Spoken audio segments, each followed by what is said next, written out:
Dari Quran surat Al-Hadid ayat 16. Alam ya'ni lil ladzina amanu an takhsha'a qulubuhum li dzikrillahi wa ma nazala minal haqq wa la yakunu kal ladzina utul kitaba min qablu fatala 'alaihimul amadu faqasat qulubuhum wa katsirum minhum fasiqun. Belumkah datang waktunya bagi orang-orang yang beriman untuk tunduk hati mereka mengingat Allah dan kepada kebenaran yang telah turun, dan janganlah mereka seperti orang-orang yang sebelumnya telah diturunkan Alkitab kepadanya, kemudian berlalulah masa yang panjang atas mereka, lalu hati mereka menjadi keras, dan kebanyakan di antara mereka adalah orang-orang yang fasik. Orang yang beriman jika tidak mau menerima seruan Allah itu hatinya sangat keras. Sedangkan Al-Quran itu melembutkan hati jika Al-Quran merasuk sampai ke kolbu. Apakah orang yang mengaku beriman tetapi hatinya masih keras? Apakah ini hatinya ada dinding penyekat dirinya dengan hidayah Allah? Ustaz, mohon dijelaskan. Orang ngaku beriman kepada Allah, tetapi tidak sampai masuk ke dalam hati pengakuannya. Hanya di lisan saja. Sedang kita tahu iman itu apa toh? Iman itu takrirum bil lisan, pengakuan dengan lisan, tasdiqum bil qalbi, membenarkan dalam hati, wa amalun bil jawarih, beramal dengan ketundukan anggota tubuhnya dari ujung kepala sampai ujung kaki. Jadi iman itu selain pengakuan di lisan, namun juga pengakuan dalam hati. Bukti seseorang itu imannya ada dalam hatinya, maka akan dibuktikan dalam perbuatan sehari-hari yang disebut amal soleh itu. Maka ngaku iman di lisan saja tidak cukup. Tidak cukup, bahkan langsung ditolak oleh Al-Quran. Coba diingat kembali Al-Hujurat itu ayat 14. Wa qalatil a'rabu amanna qul lam tu'minu walakin qulu aslamna walamma yadkhulil imanu fi qulubikum, dan seterusnya itu. Surat Al-Hujurat nomor surat 49 ayat 14. Qalatil a'rabu amanna qul lam tu'minu walakin qulu aslamna walamma yadkhulil imanu fi qulubikum wa in tuti'ullaha wa rasulahu la yalitkum min a'malikum syai'a innallaha ghafurur rahim. Orang-orang Arab Badui itu berkata, kami telah beriman. Katakanlah kepada mereka, kamu belum beriman, tetapi katakanlah kami telah tunduk, karena iman itu belum masuk ke dalam hatimu. Dan jika kamu taat kepada Allah dan Rasul-Nya, Dia tiada akan mengurangi sedikit pun pahala amalmu. Sesungguhnya Allah Maha Pengampun lagi Maha Penyayang. Ya, dulu ada sekelompok orang Arab Badui datang kepada Rasul, menyatakan keimanannya. Nah, Rasulullah diberitahu oleh Allah bahwa keimanan mereka yang mereka nyatakan itu belum masuk dalam hati, bukan karena dorongan dari dalam hati. Maka turun ayat, ditolak langsung oleh Al-Quran. Orang yang hanya sekedar ngaku iman di lisan, tidak dibuktikan dengan hatinya, yang mana tidak terbukti dengan perbuatan solehnya. Karena kalau iman hanya ngaku di lisan, maka tidak bisa dibuktikan keimanannya. Sedang iman itu butuh pembuktian. Kenapa kok ini ditolak? Karena iman belum masuk dalam hati. Berarti baru sekedar takrirum bil lisan, baru sekedar pengakuan di lisan. Kalau hanya sebatas pengakuan di lisan, tidak ada dalam hati, maka saat diseru untuk mengamalkan apa yang menjadi perintah Allah dan Rasulnya, meninggalkan larangan Allah dan Rasulnya, berat. Lebih memilih mengikuti hawa nafsu. Jadi telinganya mendengar, matanya melihat, namun hatinya buta. Yang bermanfaat itu bukan mata di kepala ini yang melihat, namun yang paling bermanfaat adalah saat mata hati ini yang melihat. Mata di kepala boleh buta, boleh tidak melihat, namun jangan sampai mata hati ikut-ikutan buta.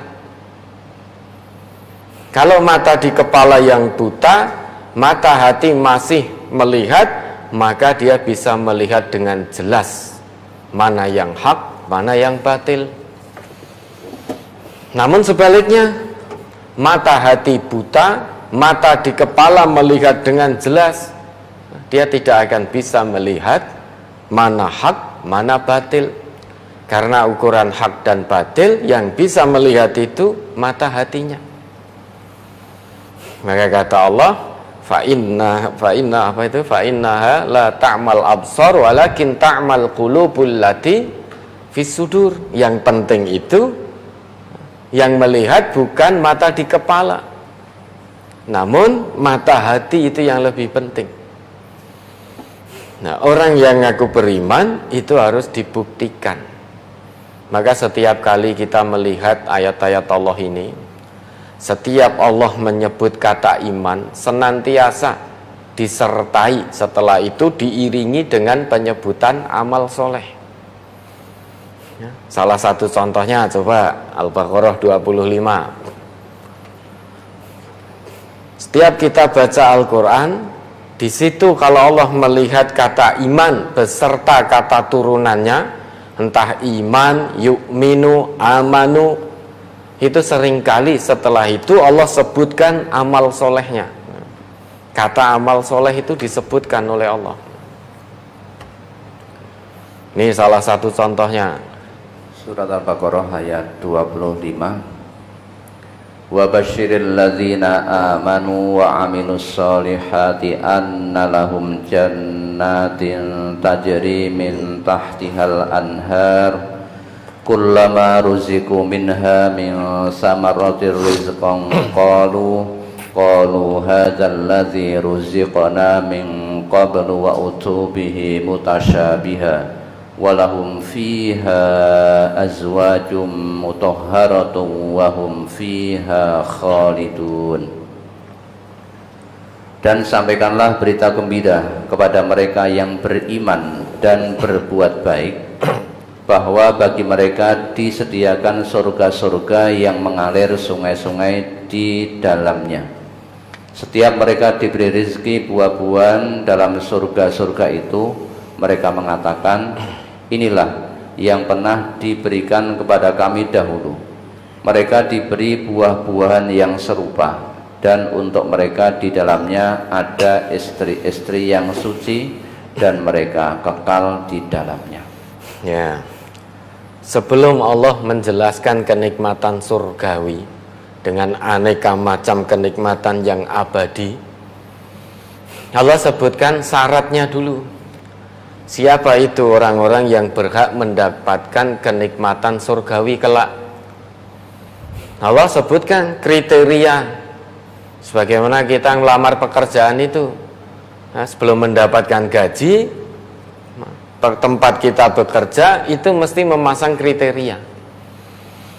Persyaratan diterima kerja, lulusan ini apakah sarjana atau S2, itu pun tidak asal sarjana, sarjana bidang ini, terus sehat jasmani, maksimal usia ini, sanggup bekerja dalam target dan lain sebagainya. Banyak sekali kriteria dalam pekerjaan itu.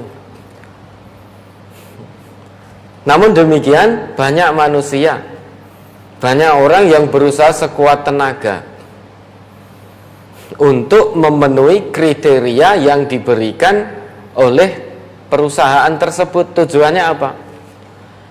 Agar diterima bekerja di tempat itu.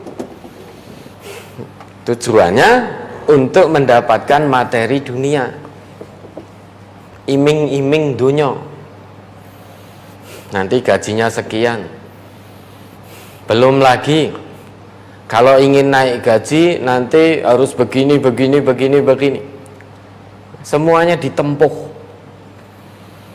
Berusaha untuk ditempuh seluruh persyaratan yang diberikan oleh tempat kerjanya.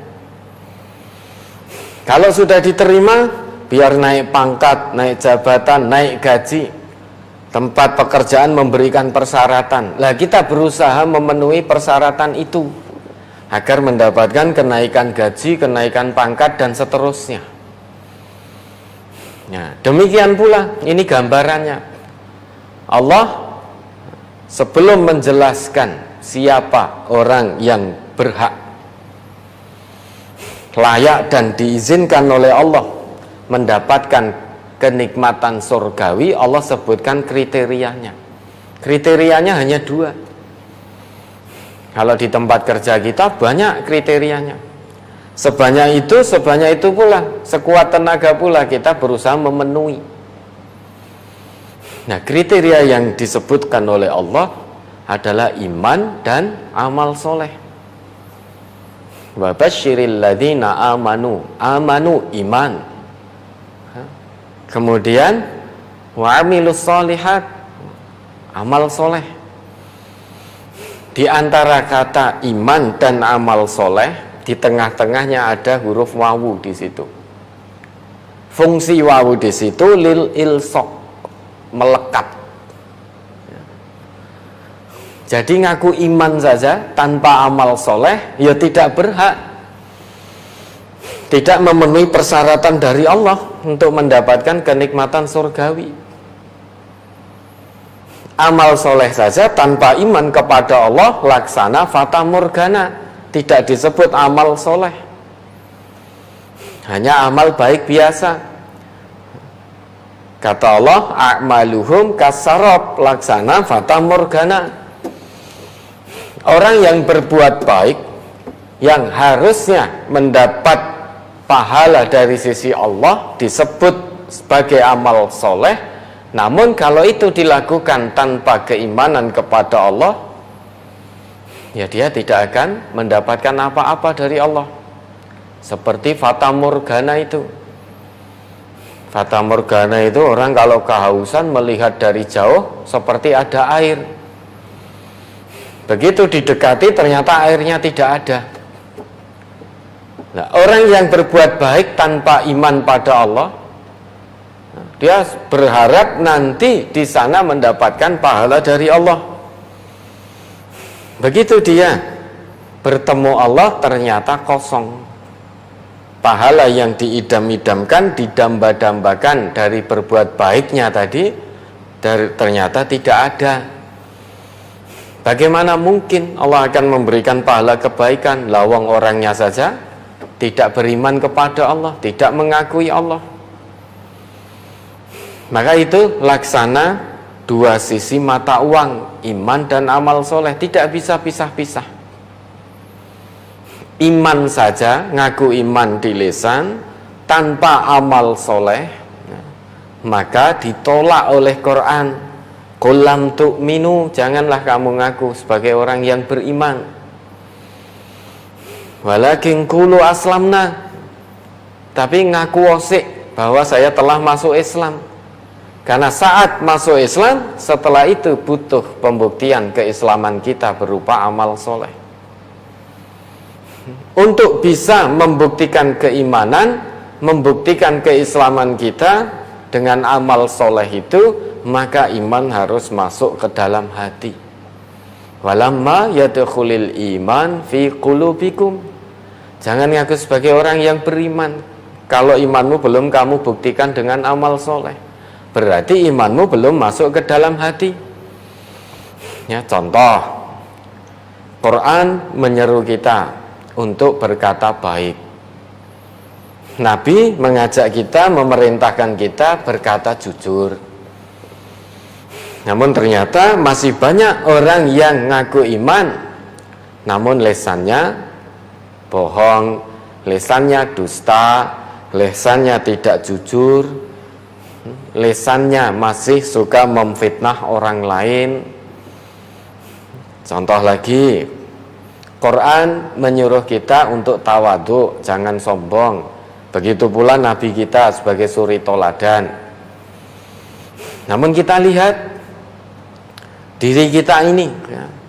Jangan lihat orang lain, namun lihat diri kita dulu. Baru sedikit kedudukan Allah berikan, berapa banyak di antara kita yang berlaku sombong. Baru neng dunia duwe pangkat sithik wae wis sombong, kemangkine ora umum. Ya, lesannya jadi kasar, kotor, pada anak buahnya, karyawannya jadi kasar, semena-mena, mencaci maki. Padahal perintahnya dari Allah, dari Nabi, berlakulah rendah hati, tawadhu. Karena Allah tidak menyukai orang yang sombong lagi membanggakan diri. Innallaha la yuhibbu man kana mukhtalan fakhur. Allah tidak menyukai, ngerti hadis ini, ayat ini ngerti bahwa sesungguhnya Allah tidak menyukai hambanya yang sombong lagi membanggakan diri. Aturannya ngerti, teori dari Qurannya ngerti bahwa kalau sombong dibenci oleh Allah, tidak dicinta oleh Allah. Namun karena imannya baru sebatas di lisan, belum masuk ke dalam hati, ya, baru mendapatkan sedikit pangkat, sedikit jabatan, naik pangkatnya, bertambah hartanya, bertambah gajinya, bertambah kekayaannya, bertambah ilmunya, ya, wisuda ini, wisuda itu, ya, bertambah ilmunya, bertambah gelarnya, sombong. Sombong berarti iman baru hanya di lisan. Padahal kita sudah terlambat. Kalau dengan pangkat kedudukan mau sombong, itu sudah terlambat. Dulu sudah ada Fir'aun dengan kedudukan yang tinggi. Fir'aun sudah sangat sombong, mengaku sebagai Tuhan. Dengan harta, kekayaan kita mau sombong sudah terlambat. Dulu sudah ada Qarun, yang mana kunci gudang kekayaannya saja diangkat oleh sejumlah orang tidak kuat. Yang mengangkat sejumlah orang yang kuat-kuat, bukan sejumlah orang yang ecek-ecek, tapi sejumlah orang yang kuat-kuat. Namun tidak kuat, diangkat kuncinya. Lah kita, kunci kita diangkat oleh anak umur 2-3 tahun saja kuat. Ngono kok sombongnya ngeluwi Qarun karena kekayaan. Maka sudah terlambat. Dengan ilmu, sombong dengan ilmu, dulu sudah ada Haman. Dengan ilmunya maka muncul kesombongannya. Maka jangan kepingin wis telat, sudah terlambat. Sudah banyak orang yang sombong dengan kedudukan, sudah banyak orang yang sombong dengan harta, sudah banyak orang yang sombong dengan ilmunya. Nah kita jangan kepingin seperti itu. Karena maka Allah perintahkan fasiru fil ardi fangduru kaifa kana akibatul mukadzibin. Jalani hidup di muka bumi ini dengan mengambil ibrah, mengambil pelajaran bagaimana kesudahan orang-orang yang mendustakan para rasul. Jadi hidup jangan sekedar hidup. Kalau hidup di dunia hanya sekedar hidup, orang yang tidak beriman kepada Allah juga hidup. Mereka juga bekerja, sama kita juga bekerja. Maka ada aturan dalam Quran. Orang yang beriman itu menjalani kehidupan di dunia ini dengan keimanannya bukan hanya sekedar hidup seperti banyu mili, urip ya urip. Namun bagaimana hidup itu di tengah dia menjalani kehidupan, dia bisa mengambil ibrah, mengambil pelajaran. Fangduru kaifa kana aqibatul mukadzibin. Mengambil pelajaran bagaimana para pendurhaka, para pendusta yang mendustakan seruan Rasulnya, kesudahannya bagaimana? Sengsara dunia, sengsara akhirat. Nah, ini contoh ngerti bahwa sombong dilarang oleh Allah, dilarang oleh Rasulullah. Sombong tidak dicintai oleh Allah. Namun karena iman baru sebatas di lisan, belum sampai di hati, maka tidak bisa dibuktikan dengan tawadhu, dengan rendah hati. Hanya gara-gara punya kedudukan lantas sombong. Hanya gara-gara punya anak buah, punya karyawan lantas sombong. Hanya gara-gara punya harta yang banyak, rumah megah, mobil mewah, sombong. Hanya gara-gara dititipi oleh Allah ilmu, lantas sombong. Padahal sangat mudah bagi Allah untuk mencabut kembali, mengambil lagi kedudukan, pangkat yang Allah titipkan pada kita, harta yang Allah titipkan pada kita, ilmu yang Allah titipkan pada kita. Mudah sekali bagi Allah mengambil itu semua. Hari ini kaya, besok tidak kaya, sangat mudah bagi Allah. Hari ini punya harta melimpah, besok habis semua hartanya, sangat mudah bagi Allah. Ya, entah dengan bencana, dengan banjir, gempa bumi, gunung meletus, lenyap semua hartanya. Maka jangan kemaki, jangan kemayu dengan pangkatnya. Buktikan ya, keimanannya dengan amal soleh, sehingga syarat kriteria dari Allah, iman dan amal soleh betul-betul terpenuhi. Memang harus diusahakan, sebagaimana saat kita mengusahakan memenuhi kriteria perusahaan atau kriteria tempat kerja, agar diterima kerja, agar naik pangkat, agar naik gaji. Itu pun dengan susah payah, tertatih kita curahkan segala potensi yang kita punya.